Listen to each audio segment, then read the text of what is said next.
Something about these seats. Boy, do my knees hurt.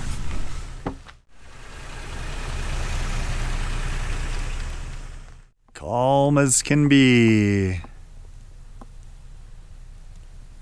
First snow of the year with the new tires and a little spot here. I'll do a quick little brake check right here.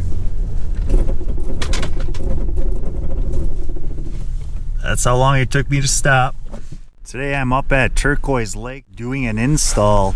Man, Colorado's beautiful. Look at this aspen stand. Through the trees here we can see some beautiful mountains, the Continental Divide.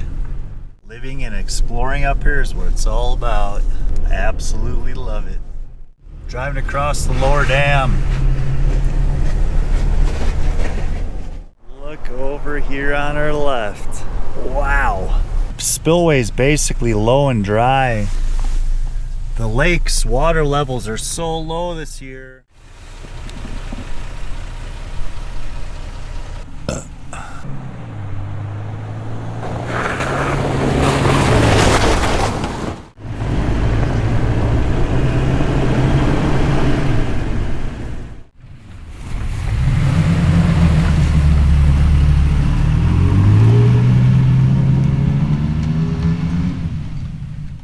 So I'm having the weirdest thing with this Tacoma here. I've never experienced this in any other vehicle throughout my entire driving career. The reflecting mountain peaks on the water. Okay guys, so here's the problem. I'm 6 foot tall, knock some snow. Look how hard it is for me to get into this vehicle. The seat position we're in right now, this is my most comfortable driving position. The steering wheel goes 3 inches up and down. Also goes roughly 3 inches in and out. So I'm all the way out, all the way up. See how hard it is for me to get in and out of this vehicle. My leg hits right here. Grab the wheel, put my leg all the way in, and I can slide in.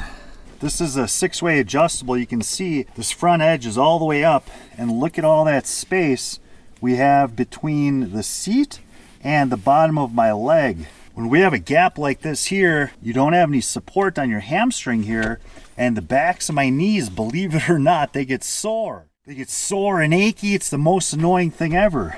That's as far as it goes. I still have no support down here, which causes that back and knee pain and fatigue, which is really, really uncomfortable. If you've never experienced this, it's hard to explain, but it's very real.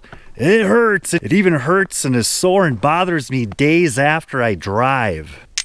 So the solution we have is seat jackers. What this does is it effectively raises the front of the seat. It'll raise this upper front area 1 1/4 inches, hopefully closing that gap between the seat and the back of my knee here.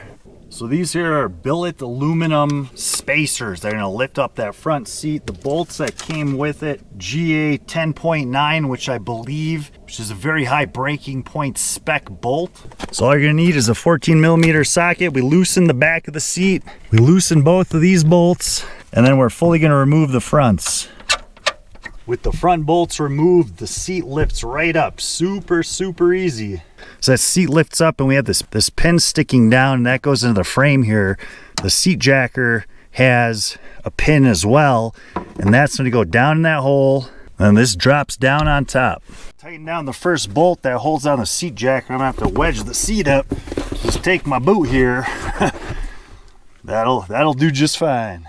For both these, we're going to add a little Loctite and tighten it down to 27 foot-pounds.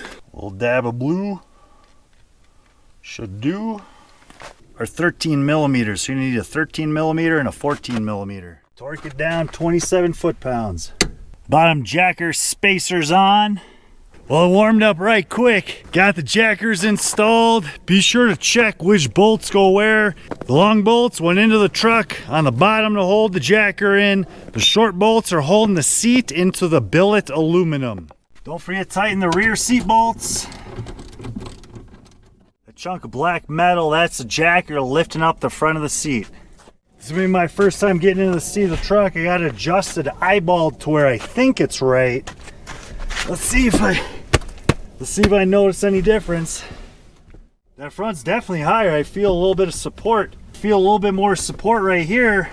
You can see I don't have nearly as much space under my knee here. So there's that, but we're pretty tight, we're snug.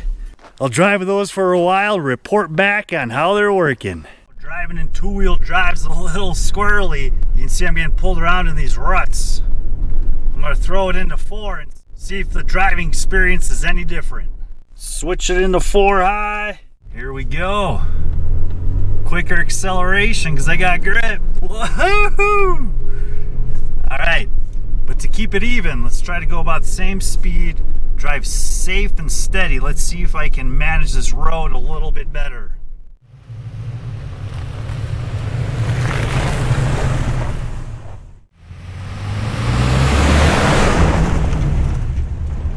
Truck's handling pretty well in the snow. If you look out there, look at those islands out there in Turquoise Lake. I've never seen those before. The water's so low. Those islands are high and dry. You typically can't see those islands, but there they are. It's just been a couple minutes, but that seating position is much improved. A heck of a lot more support back here. It feels like I'm sitting in a truck. Bucket seat. So far, so good. But getting in the truck, on the other hand, is my normal entry. I can't do it. I can't get in. Look, my head's hitting. My knee, I can't get it past the wheel. So I gotta straighten it out. Let's try that again. So I'm gonna have to grab the wheel, shoot back here, pivot in. And I just barely make it, but that's my seating position. This feels much better. I'm a little bit closer to the steering wheel, which is nice. This arm's not fully extended like it was before. However, getting in and out of the vehicle sure is a challenge. To get out, I gotta really squeeze out. If you want to see what's next, subscribe and watch that link right here.